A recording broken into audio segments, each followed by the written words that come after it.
It's all kind of about knowing what your product is. What's that old line about railways? They forgot what business they were in. They thought they were in the railway business when they were actually in the transportation business. And that was the death of passenger trains. Newspapers seem to be stuck in a similar kind of definitional problem. Oh, what is it that's actually the core? But you can also look at arts organizations who are having the same kinds of existential angst and difficulty in deciding what it is that they are. Well, we have a lot more going on in line. Somebody just whispered that there's a tweet going every 3 seconds or so. What are they saying? Well, it's kind of what you just said. A lot of the debate right now is about the definition of things. And specifically for the NPR Music site, we had a couple of interesting comments. One from Lisa Red on, I think I'm pronouncing that correctly. Her tweet was, "Loosey use of the word curator drives my curator friend nuts." And I think that sort of speaks to this idea of, you know, what exactly is a curator, what exactly is a critic? And we also have Katie Ananya saying something sort of similar. Have we fully defined what we mean by arts journalism? Sounds like a way to skirt criticality. And getting back to Sophie, we have a comment from Rachel Art Diva. Sophie's amazing, but does constantly aggregating, referencing, overtake simply experiencing? And I think you noted, Doug, that Sophie isn't really an aggregator. It's more of a production tool for presentation, but we will have an aggregator later on. So Rachel or Rochelle, save your comment for then. And I think you have some too. Yeah, going back to NPR Music, Kristen Capps in DC tweeted about starting the morning listening to NPR, but asked, is that journalism? And then later in the tweet, asked again, is last.fm journalism or curating? And then Jeff Weinstein in Bellport, New York, asked, are musicians who perform on NPR Music paid? So that's a question for Anya, I guess. And if you have a question for Steve Buttrey, who you just saw, he is on Twitter right now. He's the Cedar Rapids Gazette presenter that you just saw. So if you have a comment for him or if you have a question for him, he is on Twitter right now. And Doug, I think you have our next presentation. I do.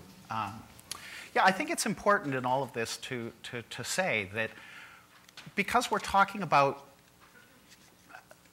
trying to figure out new definitions, doesn't mean that we're rejecting the old definitions. Doesn't mean that we just want to abandon the things that have been important to us. Rather, we want to figure out what are the things that are really important about that. What do we have to carry forward? And how can we find new opportunities to do it better? So don't mistake this emphasis on what's the next thing, what's the cool thing, as saying that we reject what's there. I have an assumption that good criticism, that good writing, that good critical response to art is always going to be important in some way. So there's another strong strand of journalism right now that believes because there's so much information, you know, everybody's complaining about how much information there is. Although somebody the other day said to me, you know, it's not like there's more information in the world right now. There's the same amount of information that there's always been. It's just that we have access to so much of it, and it's a little overwhelming for people. So Google has made billions of dollars by figuring out ways to sort through it and give it to people in ways that they can kind of use. And there's a significant movement in journalism that's talking about the aggregation feature. So what if you can look at everything that's out there and pull out the things that you think are significant and put it in places that people can use it and display it in ways that make it coherent. Instant Encore, which is our next